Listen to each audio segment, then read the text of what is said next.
Something in the air.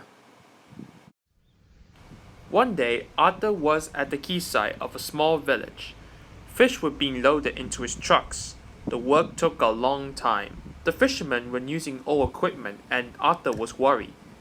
"I'm going to be late for Henry at the junction. He won't like this. Please hurry up and…" Arthur was rudely interrupted. Suddenly, a crane dropped a fish crate onto the tracks and fish went everywhere.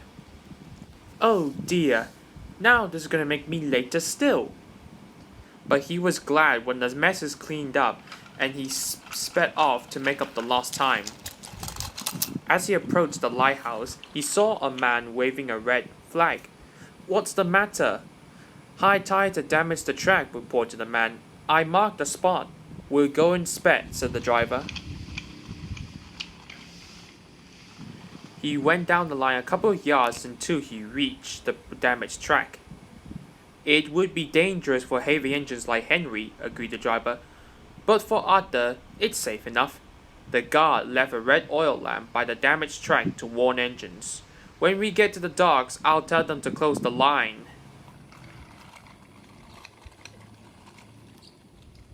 Henry was waiting impatiently for Arthur's trucks.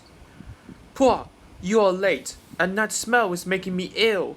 "I can't help it. It's the fish," replied Arthur. "And there's danger on the rails. That's why we're late." "Huh, you're the only danger on the rails, Arthur.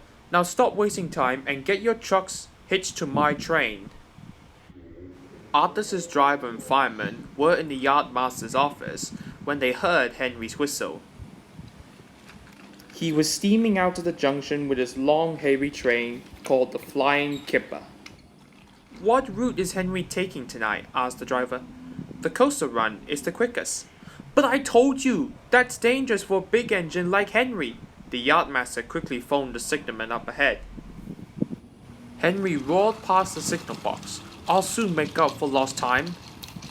The signalman was answering the telephone but couldn't hear the warning in time. By the time he did, Henry was far away in a cloud of steam. But when Henry reached the coastal track, his hopes for a fast run were dashed. Fog floated everywhere. "I can't see," cried Henry, nor could his driver. And when he could, it was too late. He applied his brakes as he fell down into the deep water, followed by the train.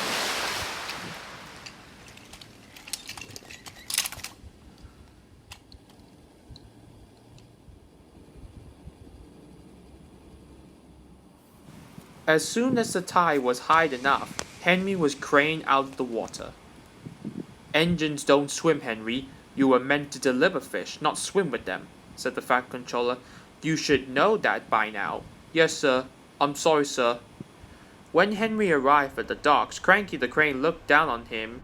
My, Henry. I expect you had some fishy tales to tell, but take my advice, have a long hose down first." "Pah," said Henry. But there was worse to come. "Look, they caught all this fish and a green whale too," said one boy. "It's not a whale, it's a monster," said another one. Henry was most upset. Arthur now felt sorry for Henry. "Come on, your driver says it's time for a nice cool washdown. Then you'll feel much better." And Henry did. "I'm sorry I was rude to you, Arthur." "That's all right. But can you smell something?" "What?" asked Henry nervously. "Fresh air." "Oh, yes," replied Henry.